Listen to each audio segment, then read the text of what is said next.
আসসালামু আলাইকুম। আমাদের চ্যানেলের নিয়মিত সংবাদে আপনাদের সবাইকে স্বাগত জানাচ্ছি। আমি শাপলা রহমান। গণপ্রজাতন্ত্রী বাংলাদেশের জাতীয় সংসদে ২০২৬-২৭ অর্থবছরের বাজেট বক্তৃতায় অর্থমন্ত্রী আমির খসরু মাহমুদ চৌধুরী সরকারি চাকরিজীবীদের জন্য একটি অত্যন্ত গুরুত্বপূর্ণ ও দূরদর্শী প্রাতিষ্ঠানিক ঘোষণা দিয়েছেন। দেশের বর্তমান অর্থনৈতিক প্রেক্ষাপট, আন্তর্জাতিক বাজারের প্রভাব এবং অভ্যন্তরীণ বাজারে চলমান উচ্চ মূল্যস্ফীতি ও জীবনযাত্রার ব্যয় যেভাবে লাগামহীনভাবে বৃদ্ধি পেয়েছে তা অত্যন্ত গুরুত্বের সাথে বিবেচনা করে সরকার আগামী ১ জুলাই ২০২৬ থেকে সরকারি কর্মকর্তা ও কর্মচারীদের জন্য সম্পূর্ণ নতুন একটি জাতীয় পে স্কেল বা বেতন কাঠামো বাস্তবায়নের সিদ্ধান্ত গ্রহণ করেছে। তবে এই নতুন বেতন কাঠামো এককালীন বা একবারই পুরোপুরি কার্যকর না করে দেশের সামগ্রিক সামষ্টিক অর্থনৈতিক স্থিতিশীলতা রক্ষা, মুদ্রাবাজারের ভারসাম্য বজায় রাখা এবং সরকারের রাজস্ব খাতের ওপর চাপ সহনীয় রাখার স্বার্থে মোট ৩টি নির্দিষ্ট পর্যায়ে বা ধাপে ধাপে পর্যায়ক্রমিকভাবে বাস্তবায়ন করা হবে। অর্থমন্ত্রীর এই ঘোষণার পর থেকে সরকারি খাতের প্রশাসনিক কাঠামো এবং বাজেট ব্যবস্থাপনার ভবিষ্যৎ রূপরেখা নিয়ে বিশদ আলোচনা শুরু হয়েছে, যেখানে প্রধান বিবেচ্য বিষয় হল কিভাবে এই ৩টি ধাপের মাধ্যমে সরকারি কর্মচারীদের আর্থিক নিরাপত্তা নিশ্চিত করা সম্ভব হবে।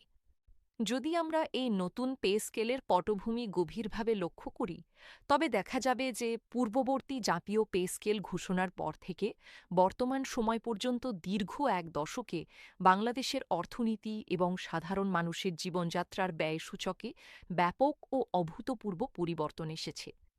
বিশেষ করে সাম্প্রতিক বছরগুলোতে বৈশ্বিক অর্থনৈতিক মন্দা, আন্তর্জাতিক বাজারে জ্বালানি তেল ও কাঁচামালের মূল্য বৃদ্ধি, সরবরাহ শৃঙ্খলে সৃষ্ট জটিলতা এবং অভ্যন্তরীণ বাজার ব্যবস্থাপনার বিভিন্ন সীমাবদ্ধতার কারণে দেশের সামগ্রিক মূল্যস্ফীতি ক্রমাগত ঊর্ধ্বমুখী রয়েছে। নিত্যপ্রয়োজনীয় দ্রব্যসামগ্রী যেমন চাল, ডাল, তেল, পেঁয়াজ থেকে শুরু করে বাসা ভাড়া, চিকিৎসা সেবা, যাতায়াত খরচ এবং সন্তানদের শিক্ষাক্ষেত্রের ব্যয় পূর্বের তুলনায় কয়েক গুণ বৃদ্ধি পেয়েছে। ফলে নির্দিষ্ট এবং সীমিত আয়ের সরকারি চাকরিজীবীদের জন্য, বিশেষ করে জাতীয় বেতন কাঠামোর ১১ থেকে ২০তম গ্রেডে কর্মরত নিম্ন এবং মধ্যম আয়ের কর্মচারীদের জন্য বর্তমান বাজারে টিকে থাকা এবং একটি মানসম্মত জীবনযাপন বজায় রাখা প্রায় অসম্ভব হয়ে পড়েছিল। এই বাস্তবতায় দাঁড়িয়ে অর্থমন্ত্রীর এই ঘোষণা অত্যন্ত সময়োপযোগী, বাস্তবসম্মত এবং একটি অত্যন্ত প্রয়োজনীয় সামাজিক নিরাপত্তা নিশ্চিতকরণ পদক্ষেপ হিসেবে বিবেচনা করা হচ্ছে। বাজেট বক্তৃতায় ঘোষিত ৩টি পর্যায়ের বা ধাপের বাস্তবায়নের কৌশলটি যদি আমরা পুঙ্খানুপুঙ্খভাবে বিশ্লেষণ করি, তবে দেখা যাবে যে সরকার অত্যন্ত সুপরিকল্পিত অর্থনৈতিক গণনার উপর ভিত্তি করে এই সিদ্ধান্ত নিয়েছে। প্রথম পর্যায়টি কার্যকর হতে যাচ্ছে আগামী ১ জুলাই ২০২৬ থেকে, যেখানে নতুন জাতীয় পে স্কেলের মূল কাঠামোর বা বেসিক বেতনের একটি বড় এবং উল্লেখযোগ্য অংশ সরাসরি যোগ করা হবে। এই প্রাথমিক আর্থিক সুবিধা সরকারি কর্মচারীদের তাৎক্ষণিকভাবে বর্তমান বাজারের উচ্চ মূল্যস্ফীতির ধাক্কা সামলাতে এবং দৈনন্দিন ব্যয়ের ঘাটতি পূরণ করতে সরাসরি সহায়তা করবে। এর পরের অর্থবছর অর্থাৎ ২০২৭ সালের ১ জুলাই থেকে দ্বিতীয় পর্যায়ের বাস্তবায়ন শুরু হবে, যেখানে চাকুরিজীবীদের মূল বেতনের অবশিষ্টাংশ এবং বিভিন্ন ধরনের বাড়ি ভাড়া, চিকিৎসা ও যাতায়াত ভাতার মতো অন্যান্য সুযোগ সুবিধার একটি যৌক্তিক সমন্বয় সাধন করা হবে। সর্বশেষে ২০২৮ সালের ১ জুলাই থেকে তৃতীয় এবং চূড়ান্ত পর্যায়টি বাস্তবায়নের মাধ্যমে নতুন জাতীয় পে স্কেলের পূর্ণাঙ্গ রূপরেখা সম্পূর্ণভাবে কার্যকর করা হবে। এই ধাপে ধাপে বা কিস্তিতে বেতন বৃদ্ধির মূল অর্থনৈতিক উদ্দেশ্য হল সরকারের জাতীয় কোষাগারের ওপর যেন হঠাৎ করে বিপুল পরিমাণ আর্থিক ঘাটতি বা বাজেট বরাদ্দের চাপ তৈরি না হয়।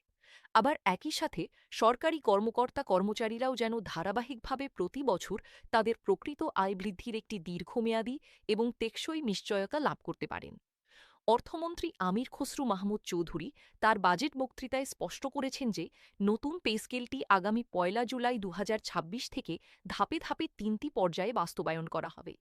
একবারে পুরো বেতন বৃদ্ধি না করে কেন ৩টি ধাপে করা হচ্ছে তার পিছনে সুনির্দিষ্ট অর্থনৈতিক কারণ রয়েছে। প্রথম পর্যায়ে ১ জুলাই ২০২৬ এই ধাপে নতুন পে স্কেলের মূল কাঠামোর একটি নির্দিষ্ট অংশ বা বেসিক বেতনের একটি উল্লেখযোগ্য শতাংশ বৃদ্ধি কার্যকর করা হবে। প্রাথমিক এই সুবিধা চাকুরিজীবীদের তাৎক্ষণিক স্বস্তি দেবে, যা বর্তমান বাজারের উচ্চ মূল্যস্ফীতির ধাক্কা সামলাতে সাহায্য করবে।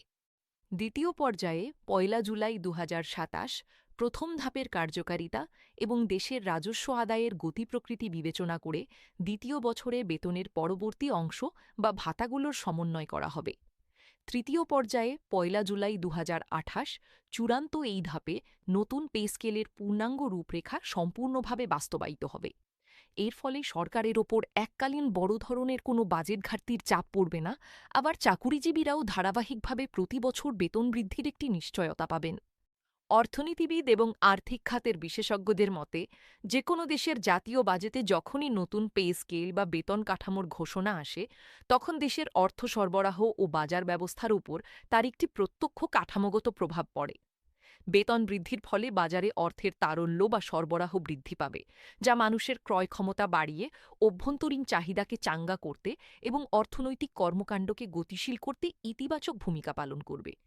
তবে এই বাড়তি আর্থিক তারল্য যেন বাজারে কৃত্রিমভাবে নতুন কোনো মূল্যস্ফীতি বা পণ্যের অতিরিক্ত মূল্যবৃদ্ধির কারণ হয়ে না দাঁড়ায়, সেজন্য বাণিজ্য মন্ত্রণালয় এবং সরকারের কেন্দ্রীয় ব্যাংককে অত্যন্ত কঠোর এবং সমন্বিত ভূমিকা পালন করতে হবে।